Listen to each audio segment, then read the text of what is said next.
Hello and welcome to Daf Hashavua. My name is Yair Alon and I am a rabbi living in Brazil. Remember, you can find videos on my channel about the Parashot of the Torah and the Daily Zohar, both in Portuguese, and our new projects Talmud Vibes and Daf Hashavua in English. But all the videos have subtitles available in both languages, so check them out and enjoy. In case you missed our previous videos of this series, here is the link to the playlist. So make sure to watch it and please let us know what you think of it, okay? So if you did watch the previous video, thank you for coming back.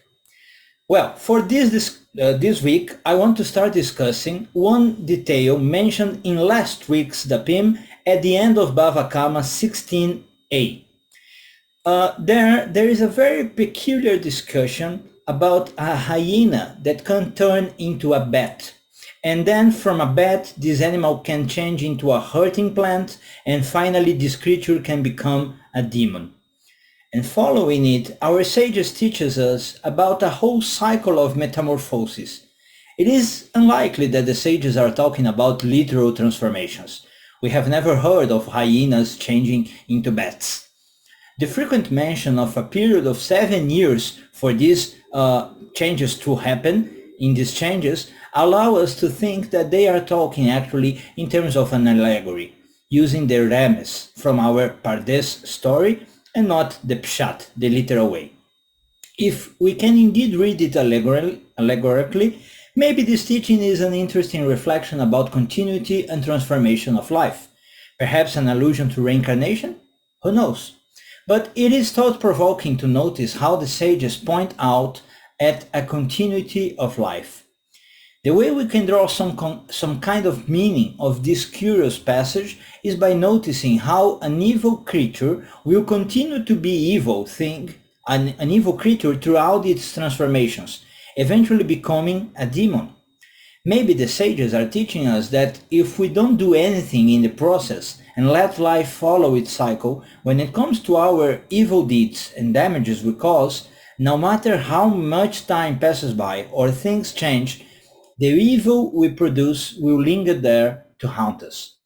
Maybe this is why this teaching is mentioned in a Talmud tractate about damage, and it is an exhortation for us to work hard and compensate for any harm we do to others. And speaking of animals, our Dapim continue with the discussion on damages caused by these lovely creatures, the animals. This time, the conversation of the sages concern examples involving chicken, pigs, goats, and dogs. Should they be considered forward from the start, or should we understand their status otherwise? What kinds of compensations should be paid in case they cause damage by treading on something, or by moving around and knocking stuff? What if they provoke accidents and knock things to the ground, and these things end up breaking other stuff? All of these, are they typical behavior, or rather rare events that we are not expected to see coming from them? The Talmud comes to the point of asking about excrements produced by these animals. How to deal with it in case they damage things? Suppose a chicken relieves itself into my food and spoils the food. Is this regular habit of chickens, so I can cause damage? Another interesting point is discussed in page 19b.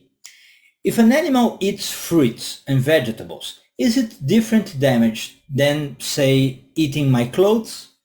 In one case, it is the very nature of the animal to consume food in order to remain alive. But eating clothes exceeds what is reasonable, right? Thus, as eating food is categorized in the category of tut, kind of damage, shen, should we treat eating clothes under a different category? And if this is so, does it mean that not every kind of eating should be categorized under tut? On the other hand, from page 20a on, we have a new point of view to consider. Imagine a goat that breaks a barrel by climbing on it to eat a turnip. So he caused damage by eating a turnip that is not his owner's, and also broke someone else's barrel. But in this scenario, many of the sages would say that the concept of eating is applied to the breaking of the barrel too, even though the barrel wasn't eaten at all, of course. What our sages teaches us is to look deeper into the situation and try to see all the variables involved before we can pass judgment. Maybe sometimes we have to consider two damages as really one big compound damage. Worth mentioning too is the discussion in 20b 21a. Suppose I have a land that I do not use and it is just laying there. Someday I wake up and I see someone sleeping at this land. And maybe to my surprise I discover this fellow has been sleeping there every night for a whole month. Can I now ask him to pay me a rent, like in a hotel or a motel? What would you say were you the judge of this case? The Talmud conclusion is very interesting. It says that no, I can't ask for a rent because the land was there anyway, and it is not that I was using it somehow, nor for rent, nor for anything else. So this case is called by the Talmud, one did earn and the other did not lose. The sleeping fellow earned something, of course, and I had no damage caused to me, of course. So there is no reason to now ask for a fine or something like this. There is something which happens very often in the Talmud, and I'd like to call your attention to it. Many times we have a disagreement between some Talmudic sages, and often this disagreement becomes a contradiction in the sages' teachings. When this happens, the more recent sages always stop and argue on how the different opinions should be understood and hopefully resolved. Some of the teachings brought cannot be debunked, and that is totally fine. And from this we can learn also something about the importance of plurality of thought. So in the debates about chicken and dogs that I mentioned, we see that the sages, when faced with an apparent contradiction, are really trying hard to reconcile the opposing views. Perhaps there is a deeper logic that we are missing, and that is one of the important lessons we can learn here. We must not judge the appearance of the phenomenon, but always reflect deeper as to its causes, and only then pass judgments on it. The second point here is that the apparent bone the sages pick with one another, despite looking like just pet peeves, are actually important and useful paradigms to be used to analyze everyday life and even bigger issues at stake. Let me give you an example. In Daf 18a, there is a long debate about what kind of compensation is to be expected if a chicken hops around and tries to fly, as chickens usually do, and in the process of doing so, it ends up breaking a vessel. Now, the discussion there involves many different details. If the damage is caused directly by the wings of the chicken, this should happen, say the sages. If something breaks due to the wind caused by the wings of the animal, then that should happen. If the damage is caused by a pebble accidentally propelled by the chicken while hopping, then this another thing should happen. Do you see the point? Maybe upon reading all this discussion, you will think something like that. Why are the sages discussing all these details, all these kinds of minutiae? The point here is connected to what I have said before.